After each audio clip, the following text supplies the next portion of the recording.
Well,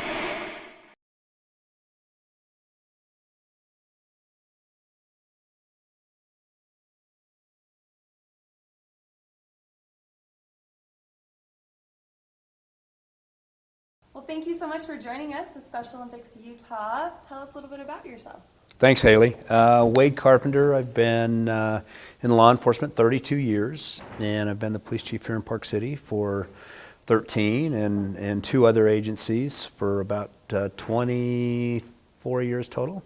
So I've had an opportunity to be very involved in Utah Special Olympics and the torch run.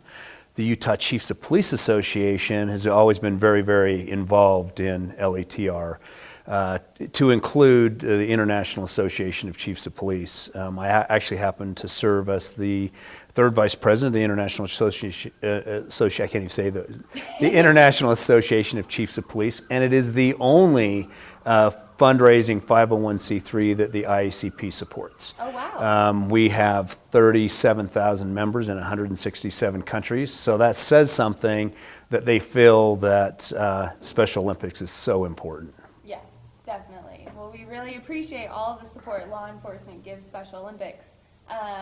Do you want to tell us a little bit about how much money law enforcement has raised? If I'm not mistaken, over the last 40 years, the Special Olympics has earned over $800 million. $800 million. It's a lot of money. Yeah. So. Yeah, it is. It's gone to a lot of competitions, a lot of athlete uniforms, a lot of athlete equipment. Tell us a little bit about what you've seen here in Utah. So as I was saying, I started in August of '88 in southern Utah, and I was very involved in the original selling of T-shirts, and I really came to understand and recognize the importance of being involved in it. What I think is so important is it gives these young, not always young, but athletes an opportunity to really grow and become independent. I think what was so interesting to me is I was talking to the parents of some of the athletes, and the fact that through Special Olympics Utah and internationally, that it has given them the ability to not only live on their own, but they have a global messenger program to where they teach them how to speak publicly and how to interact in social settings. And I think that is something that really gives them the ability to work on their own, to be independent, to be self-dependent. And if any program can do that to help them with their self-esteem and realize their true value, I think that's a great program. Definitely, yeah, So. definitely. That's awesome. So if you had if you could choose one word to describe the Special Olympics movement, what would you choose? Awesome. Awesome. Yeah. Yes, that's great.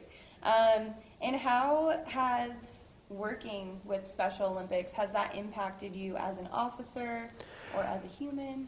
Yeah, absolutely. I think back when I was a Layton City officer, we had a huge presence with the law enforcement torch run.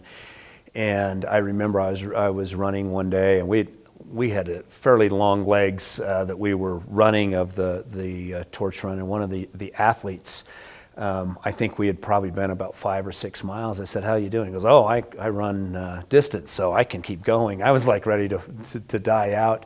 And to see this smile on his face, to see how proud he was of his accomplishment was huge for me. Also, I think having personal interaction with the athletes is really great. I think that anybody that's not involved needs to get involved. How would you, or what would you suggest to people wanting to get involved, law enforcement wanting to get involved? Where should they start? Well, the Utah Chiefs of Police Association we're trying to get chiefs also to step up and really drive, and sheriffs.